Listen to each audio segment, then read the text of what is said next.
Apat na magkakasunod na sunog ang sumiklab sa Tondo at sa Binondo, Maynila kung kailan ipinagdiriwang ang Chinese New Year. Sa Binondo, nasawi ang dalawang kasambahay na natrap sa nasunog na kondominyo. Saksi si Von Aquino.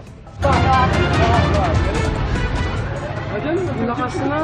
Ay, Diyos ko, Lord. Nanananghalian ang ilang residente bago mag-alauna ng hapon kanina nang sumiklab ang apoy sa Aita Street, corner Trinidad Street sa Barangay 91, Tondo, Maynila. Walang naiulat na nasaktan pero apektado ang nasa 5 bahay. Ayon kay Eden Rodriguez, nakita na lang nilang nagliliyab ang ikatlong palapag na kwarto ng dati niyang asawa. Sunog po lahat. Lahat po. Third floor hanggang baba po. Hindi na kami nakapagligtas kasi ang una namin is yung buhay ng tao. Tsaka yung may mga alaga kaming aso. Natupok din ang tinitirhang kwarto ni Francisco Sun. Doon nasawi ang alaga niyang asong si Kim. Nasuffocate siya eh. Hindi na nakalabas ang kwarto. Kasi matanda na ito eh. 14 na taon na ito eh. Hindi ko na nahabang. Ayon sa BFP, kinailangang ideklara agad ang ikatlong alarma para makakuha ng tulong sa mga kalapit na syudad. Kasi may kasabay po itong ibang sunog sa Manila, kaya nanghingi rin po tayo ng tulong sa outside ng City of Manila. Idineklara ang fire out bago mag-2 ng hapon.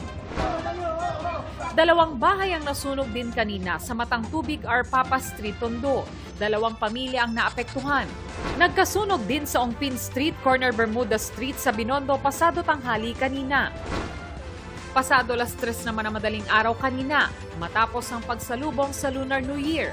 Nasunog ang bahagi ng isang kondominium sa Binondo. Nasawi ang 2 kasambahay na nasa ika-35 palapag.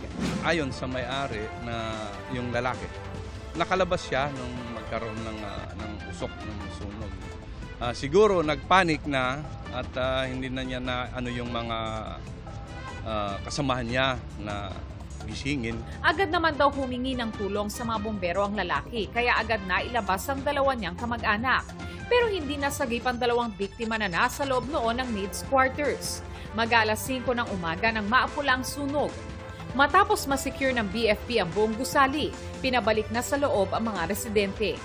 Hindi rin nakaligtas sa sunog kaninang madaling araw ang 78 anyos na lalaki sa Cebu City.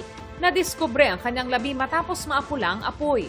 Ayon sa pamangkin ng biktima, maging sila ay nahirapang makalabas dahil sa kapal ng usok. Nadamay rin sa sunog ang 2 pang bahay. Para sa GMA Integrated News, ako si Von Aquino, ang inyong saksi.